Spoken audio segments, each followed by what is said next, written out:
Hey, vení a hablarlo. ¿De qué vamos a hablar hoy? De lo que pasó esta semana. Saludo para todos nuestros oyentes, bienvenidos al capítulo número 63 de Hablalo. Hoy nos encontramos en cabina Giselle Tobón y Santiago Vega.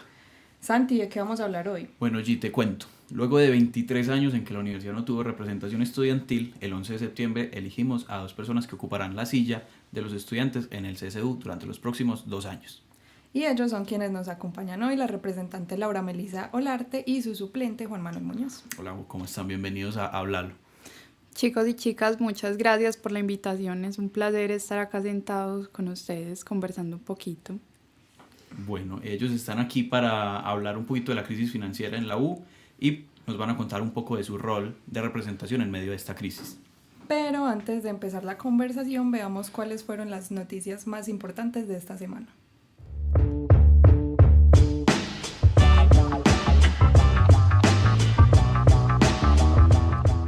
El Tribunal Superior de Bogotá decidió sobre la apelación de la condena a Álvaro Uribe Vélez, sentenciado a 12 años de prisión domiciliaria por fraude procesal y soborno a testigos. El nuevo fallo definirá si se revoca o se mantiene la condena. La líder opositora venezolana, María Corina Machado, aseguró que solo viajará a Oslo en diciembre a recibir el Nobel de la Paz 2025 si Nicolás Maduro deja el poder. Afirmó que el galardón concedido por su lucha por la democracia demuestra el respaldo mundial a la oposición y el aislamiento del régimen chavista. El precandidato presidencial Daniel Quintero anunció que no participará de la consulta del pacto histórico programada para el 26 de octubre. Asegura que la registraduría y el Consejo Nacional Electoral convirtieron la consulta interna del pacto en una interpartidista, lo que bloquearía al ganador para participar en la consulta de marzo, entre otros candidatos del partido. La Cámara de Representantes aprobó el proyecto que crea la Universidad del Ministerio Público, propuesto por el procurador Gregorio Ljash. La institución busca formar y certificar a funcionarios públicos, aunque ha recibido críticas por su alto costo, su posible falta de autonomía universitaria y el riesgo de aumentar la burocracia estatal. Pablo Laurta, de 39 años, fue detenido en Argentina como principal sospechoso del asesinato de su expareja Luna Giardina y de su exsuegra Zoraida Zamudio. Giardina lo había denunciado por violencia de género y violación de una orden de restricción, pero la justicia lo dejó en libertad. Bueno, para comenzar vamos a hablar un poco de qué es lo que está ocurriendo. Bueno, resulta que Melisa y Juan Manuel llegaron en un momento muy crítico para la universidad. Por eso los invitamos aquí y principalmente es porque ustedes podrán tomar en la toma de decisiones administrativas y financieras y además tendrán voz y voto en la aprobación o modificación de planes, proyectos y medidas para sacar a la universidad de la multicrisis en la que se encuentra. Hay que recordar que hoy la universidad tiene un déficit de 168.000 millones de pesos para cerrar el año. Esta cifra nos la dijo a nosotros el rector en una entrevista que le hicimos el 12 de septiembre para un producto que saldrá próximamente en De la Urbe. Sin embargo, el 2 de octubre él dio una entrevista que publicó el medio Mi Oriente en la que él cuenta que ya el déficit va en 148.000 millones. ¿De dónde sacó los 30.000 millones que hay de diferencia? No lo dijo en la entrevista, pero eso lo dijo él. El déficit ha afectado sobre todo a la docencia, pues desde la administración central están exigiendo a las unidades académicas que hagan recortes que afectan principalmente a los docentes de cátedra. Y ya para arrancar, yo creo que vale mucho la pena preguntar por cómo desde su posición de representantes estudiantiles creen ustedes que pueden aportar a la situación de esta crisis, a la resolución de esta crisis. Bueno, consideramos que hay como múltiples formas en las que la representación estudiantil llega en estos momentos a aportar, pero también hay que ser claros, nosotros no tenemos roles administrativos, no tomamos decisiones en clave de un tema administrativo específico o recomendaciones administrativas, sino que lo que hacemos es buscar la defensa del estudiantado en los escenarios como de tomas de decisiones directivas de la universidad. En momentos de la crisis, desde nuestra propuesta hoy y en toda la campaña lo dijimos, hay como 3 elementos importantes en los que queremos llegar a fortalecer. Primero, el ejercicio de veeduría, la veeduría del control de cómo se están haciendo las inversiones de los recursos de la Universidad de Antioquia, porque si bien entendemos que hay un hueco fiscal de 148.000 millones de pesos, dice el rector, Desde 2018 a 2025 el déficit ha crecido 700%. Es decir, el déficit total es realmente de 350.000, dicen unos, casi 410.000, dicen otros. Ahí los estudiantes tenemos que llegar a hacer primero una lectura juiciosa y crítica de cuáles son los números reales, ¿cierto? De qué es lo que realmente está pasando, porque finalmente en la universidad confluyen muchos intereses. Entonces, frente como a esas acciones que nosotros decimos frente a la crisis específica, es el ejercicio de duría, luego poder hacer una lectura administrativa clara frente, bueno, cuáles son las inversiones, cuáles son esas apuestas, porque la universidad tiene múltiples inversiones, tanto privadas, en diferentes escenarios de la vida de lo público, que es lo que realmente hay que mirar. Y por último, fortalecer las capacidades del estudiantado a la hora pues como de poder influir en las decisiones de las unidades académicas.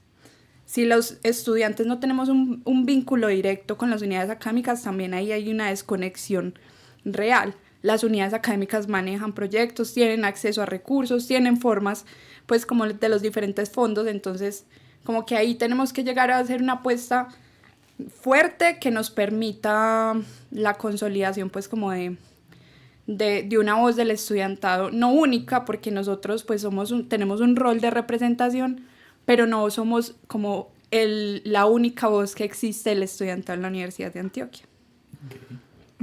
Bueno, a nosotros nos gustaría saber cómo fue esa primera reunión con el Consejo Superior y cómo fue el recibimiento que les dieron tras tener la silla vacía tanto tiempo. Bueno, técnicamente la primera vez que fuimos al Consejo Superior fue justamente el mismo día que fuimos elegidos. Justo ese día estaban en Consejo Superior y decidimos que nuestro primer acto después de ser elegidos era ir allá y decir que la voz del estudiantado iba a volver a ese espacio después de 23 años, como ustedes lo han dicho.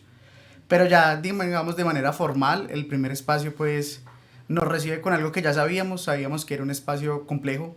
Las dinámicas del superior y las tensiones que hay justamente alrededor de la crisis se manifiestan allá, ¿cierto? En las diferentes posturas, en los diferentes bloques, digamos, que hay dentro del Consejo Superior, entendido como las posturas que hay frente a la gobernación, de la representación profesoral, de la representación de los decanos y decanas, de la presidencia. Hay diferentes visiones que claramente confluyen en cómo se entiende esta crisis y cómo se está viviendo esta crisis, ¿cierto? Entonces, digamos, esa primera reunión a la que fuimos, ese primer espacio que fue justo el Comité Financiero y Administrativo, que es donde se tratan todos los temas de crisis, nos recibió como más o menos ya lo pensábamos, con una situación compleja de la discusión justamente de esas cifras, de cuál es la cifra correcta de la crisis, que está más o menos en eso que nos están diciendo, 148.000 millones de pesos, pero que siempre es una cifra que es contingente, es decir, una cifra que está cambiando constantemente dependiendo de los ejercicios financieros también que hace la universidad, ¿cierto? Pero a pesar pues como de la, digamos, de la situación o de cómo se siente el espacio, creemos que también fue un espacio positivo en cuanto a nuestra participación en él, tanto primero pues porque llevamos como las preocupaciones que tiene el estudiantado, de nosotros vivir también la universidad y el día a día, de lo que escuchamos también del día a día de nuestros compañeros y compañeras, y de que a pesar de eso pues sí hay una visión positiva de que en este momento era urgente que el estudiantado pudiera ocupar ese espacio para llevar también las preocupaciones y necesidades de la comunidad allá. ¿Y qué lectura hacen de las propuestas que tienen frente a la crisis quienes conforman el Consejo Superior? A nosotros nos preocupa fuertemente el hecho de que la solución sea el endeudamiento, ¿cierto? Es decir, pues la primera postura que ponemos realmente en el Consejo Superior es que la universidad no soporta más deudas. Justo aprobaron endeudarnos por 54.000 millones de pesos antes de que nosotros llegáramos. Pues, sin embargo, pues lo que les decíamos es como, para estos 148.000 que nos hace falta para poder terminar el año, nosotros no vamos a estar de acuerdo con un ejercicio de mayor endeudamiento, incluso porque pues como en el informe financiero lo decía el profe, la deuda que tenemos del año pasado del IDEA termina también haciendo hueco en el ejercicio de la universidad de este año. Entonces, para poder pagar como cada cuota, la universidad tiene que hacer muchísimo esfuerzo, mover pues como los de los fondos generales y mirar de dónde va a pagar y no consideramos que la solución a la crisis sea la deuda, sea endeudar aún más la universidad. Aquí, como queremos también preguntar un poquito como sobre ustedes y su posición política, desde qué punto llegan ustedes a ocupar esta representación, es decir, desde dónde vienen su ideología a la hora de representar al estudiantado. Yo soy una chica formada en la universidad pública. Yo entro acá a la Universidad de Antioquia a estudiar licenciatura en lenguas extranjeras cuando tenía 16 años. Llego de un colegio público, de un barrio muy normal de Medellín, en el cual pues finalmente uno acá conoce el pensamiento crítico. Los licenciados tenemos una fortuna de leer a Freire desde el primer semestre. Y a mí me enamora la posibilidad de construir sociedades críticas, ¿cierto? De que el ser humano no es un ser humano donde solamente se deposita información o formas culturales, sino que también construye conocimiento a partir de sus propias formas de apropiarse de la vida y de las relaciones humanas. Entonces, ideológicamente estoy en una posición de construir sociedades críticas que posibiliten el desarrollo humano o las capacidades pues como de construir libertad dentro del desarrollo humano. Entonces ahí como, porque finalmente la pregunta que termina siendo un poco capciosa en ciertos momentos de la vida política de este país, la gente se quiere como tirar para ciertos extremos. Yo creo que en estos momentos lo que necesitamos es que el ser humano tenga la capacidad de desarrollar su pensamiento crítico, que analice los momentos que le presenta la historia, el contexto y la sociedad, y a partir de sus formas y de sus herramientas tome decisiones. Y Juan Manuel, ¿estás ahí como, compartes ideología con ella o ahí tienen como sus diferencias o están igual?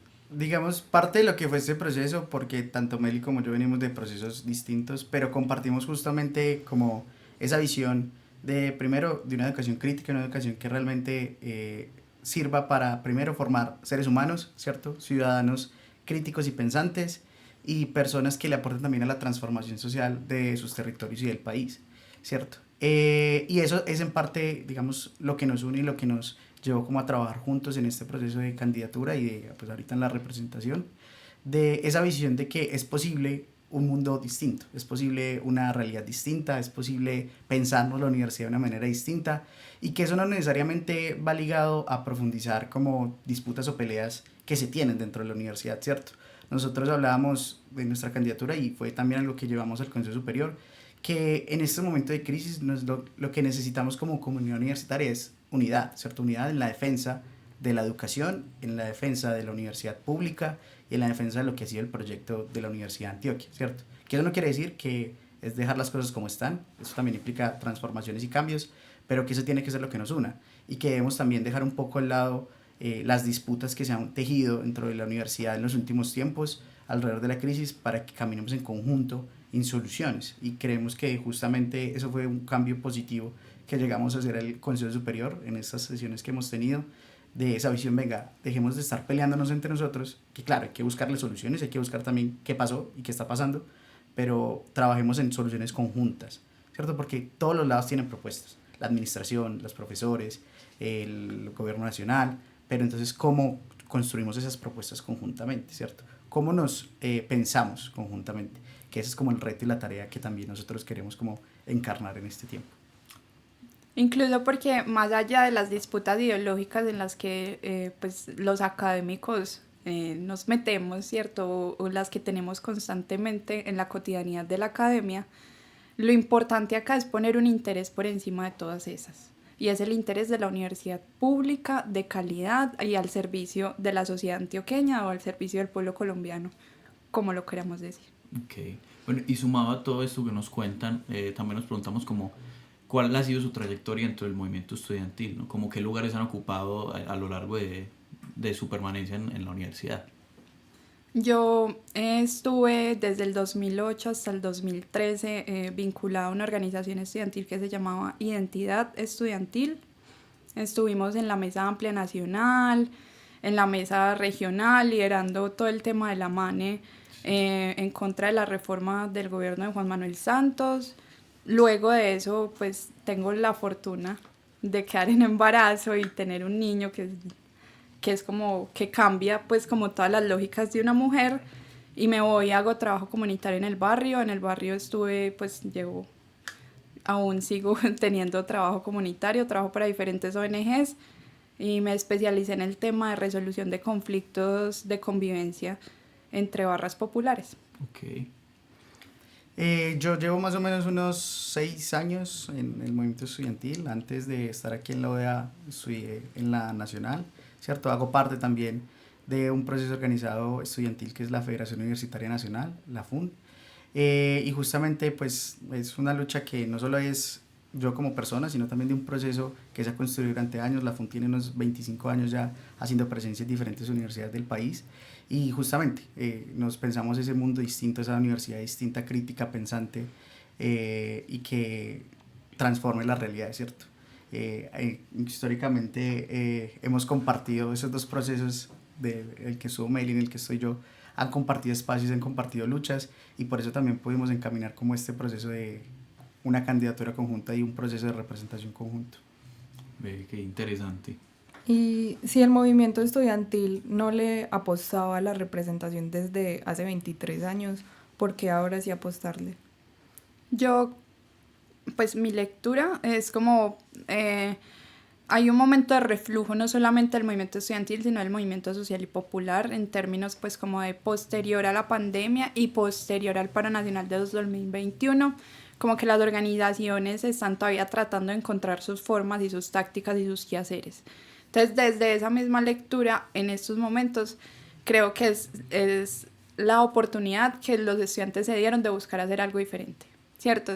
Llevamos 20 años con un hábito, con una rutina de decirle no a los escenarios de representación, pero venga, seguimos en crisis, ha aumentado el déficit, está cada vez más difícil convocar a los escenarios de organización y movilización estudiantil. ¿Qué más podemos hacer? ¿Cuáles son como esos cambios de escenario que podemos buscar y poner también un golpe en la mesa que permita mover los intereses que se vienen en la universidad? Pues porque es que no nos podemos decir mentiras. La universidad es una universidad en disputa con diferentes fuerzas políticas de esta ciudad y de este país. Y es así entonces con que el estudiantado, en buscar salvaguardar sus propios intereses, tiene que llegar al escenario pues como del directivo y poder decir, bueno, aquí estamos y ya no va a ser tan fácil para ustedes hacer transacciones, tendrán que ver nuestros ojos y nosotros vamos a escuchar y leer todo lo que están haciendo y estamos pendientes.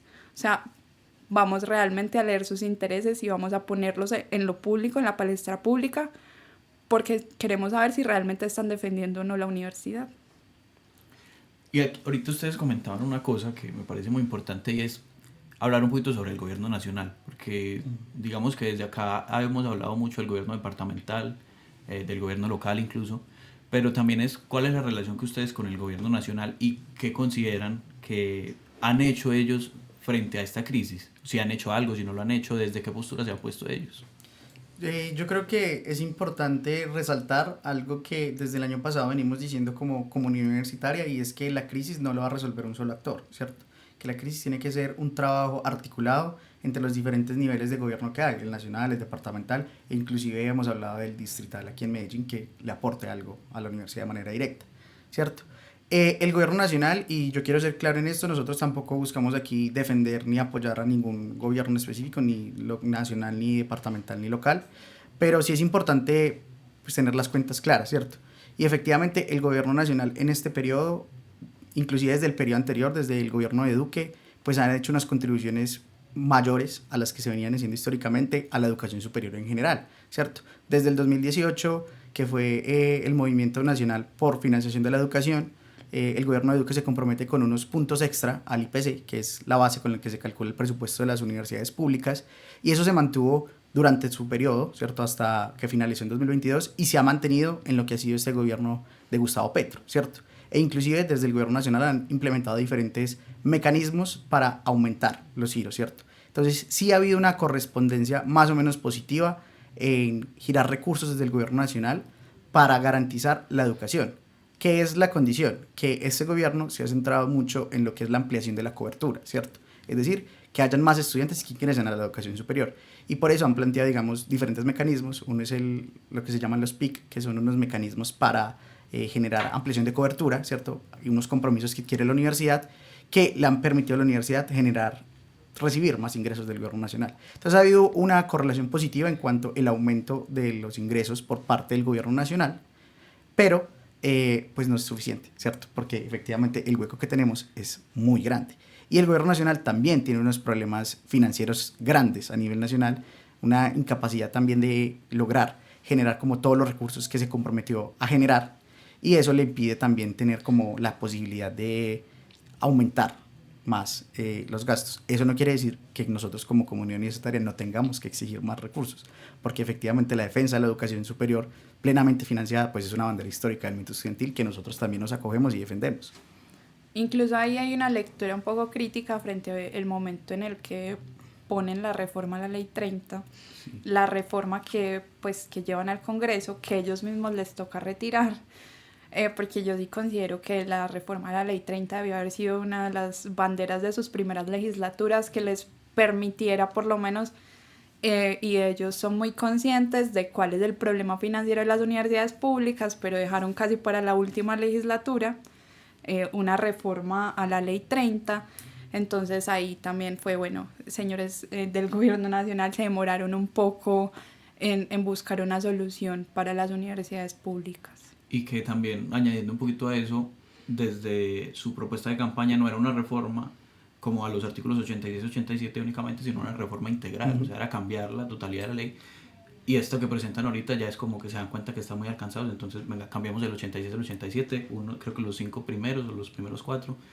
Entonces es una cosa muy diferente también ahí como para sumar a esta situación. Y ahí pues como un comentario, y es justamente eso, o sea, es importante también reconocer y nosotros creemos que es importante también que como movimiento estudiantil que se está empezando otra vez a articular a nivel nacional nuevamente, también hagamos balances justos y balances críticos de lo que ha sido también como este proceso, ¿cierto? Efectivamente empezamos un gobierno nacional con una promesa de una reforma integral a la Ley 30, que no pasó, ¿cierto? Tanto por errores del gobierno nacional, que eso también hay que reconocerlo, como por también un Congreso que ha sido intransigente y ha sido totalmente negado a pasar reformas que ellos consideran le benefician al gobierno nacional, ¿cierto? Así vayan en contravía del pueblo colombiano y la amplitud del pueblo colombiano, y que justamente estamos en esta situación. Claro, es positivo el aumento de los recursos que vendría con una eventual reforma al artículo 86-87, pero que ese no es el horizonte final del movimiento estudiantil, ¿cierto? Con eso no se acaban las luchas, sino que hay que seguir luchando y seguir construyendo una reforma realmente integral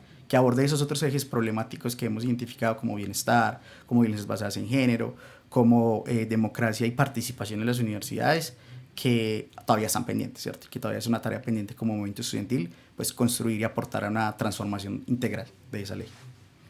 Bueno, y teniendo en cuenta que los profes han dicho que como va a ser un paro en este momento sería inconveniente por el tema de los recursos y todo esto, ¿qué postura tiene el movimiento estudiantil sobre esto? ¿Y qué mecanismos de presión podría implementar el estudiantado frente a la crisis y contra quién? Nosotros, es importante de una claridad, es que el movimiento estudiantil en estos momentos no tiene postura, ¿cierto? Porque esas son discusiones que hay que darse en asamblea y que hay que darse colectivamente, y no nos hemos discutido un mecanismo de presión en estos momentos. Nosotros, por ejemplo, sí tenemos una lectura muy parecida a los profes en términos, creo que Juan Manuel y yo pues podría hablar por nosotros, en términos de hacer un mecanismo de presión como un paro en estos momentos sería un poco inconveniente, incluso lo que hace es desarticular las pocas capacidades de incidencia y de convocatoria que tiene el movimiento estudiantil en estos momentos. Entonces no nos parece como conveniente hacer llamados a un mecanismo de presión. Claro, hay que mantener la movilización. O sea, estamos en el momento en el que se dan los debates de presupuesto nacional, de presupuesto departamental y de presupuesto local, en los que realmente, si hay voluntad de los gobernantes, podrían darles un mayor giro a la Universidad de Antioquia. Y estamos en un momento en el que tenemos que movilizarnos, pero hay que movilizarnos en clase. Hay que movilizarnos teniendo la posibilidad de llamar al compañero que trabaja, al compañero que a pesar de que vive lejos está acá en la ciudad, y que si ve un paro muchas veces se va, porque pues finalmente no hay cómo sostenerse en la ciudad sin estudiar. Entonces consideramos que es momentos de movilización, pero de movilización vinculada al ejercicio de la academia, de la construcción de un conocimiento crítico.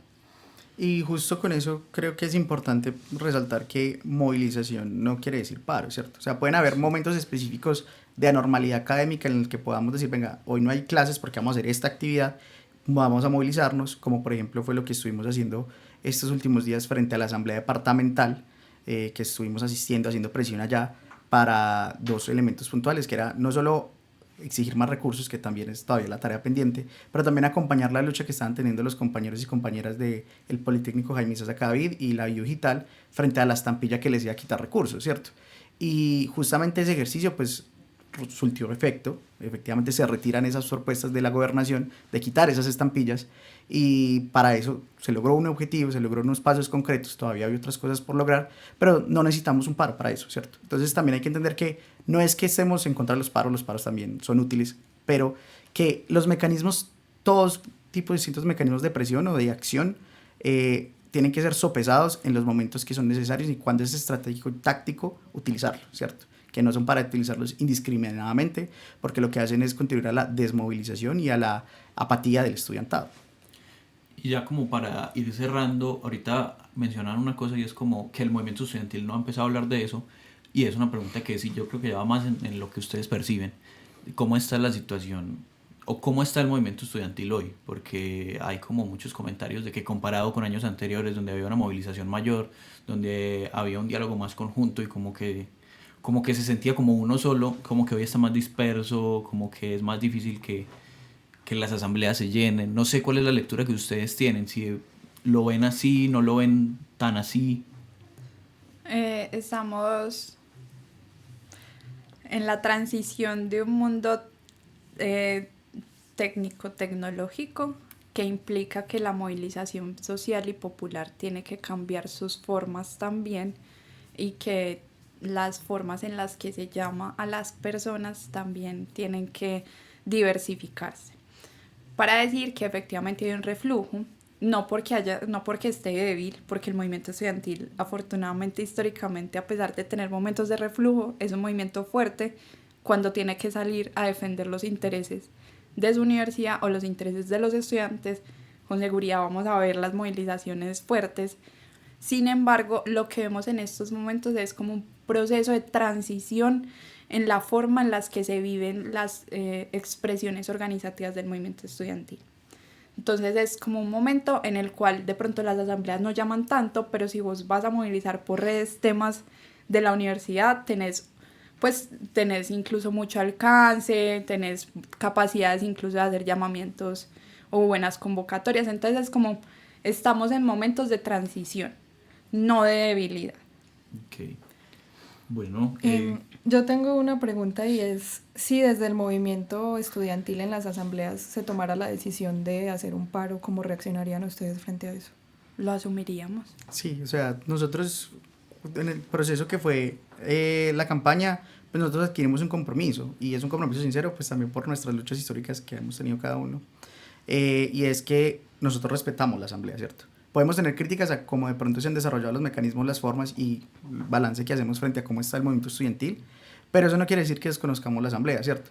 Entonces, claro, nosotros ya les contamos cuál era como nuestra visión concreta en este momento frente a la posibilidad de un paro, ¿no? O de un mecanismo de ese estilo, pero sabemos que el debate hay que darlo allá, ¿cierto? Y vamos a dar nuestros argumentos y nuestras posturas de por qué pensamos que no es conveniente en este momento, pero no nos vamos a cerrar a que si la postura de nosotros no es la que gana, pues no nos vamos a coger, claramente, porque a la final nuestro papel no es imponer nuestra voluntad, sino recoger la voluntad del estudiantado, y esos son los espacios donde recogemos justamente esa voluntad del estudiantado, que ya sabremos y esperemos que no lleguemos a ese punto, pero si llega a ese punto, pues ya tendremos que analizar concretamente cómo navegamos esa situación y cómo frente a esa situación, pues logramos buscar concretar las tareas o los puntos o las demandas que construyamos en ese momento. Bueno, Melissa y Juan Manuel, muchísimas gracias por estar acá, por tomarse el tiempo de responder nuestras preguntas, nuestras dudas. La crisis sigue, ojalá que se pueda resolver lo más pronto posible, pero muchas gracias por estar aquí. Muchas gracias a ustedes por invitarnos y una llamada a los y las estudiantes en términos de que necesitamos buscar con la movilización estudiantil un rescate financiero urgente. No podemos permitir que se endeude más la universidad y pues aprovecho los micrófonos también para que los y las estudiantes se vinculen a los escenarios de movilización que tenemos en estos días. Listo.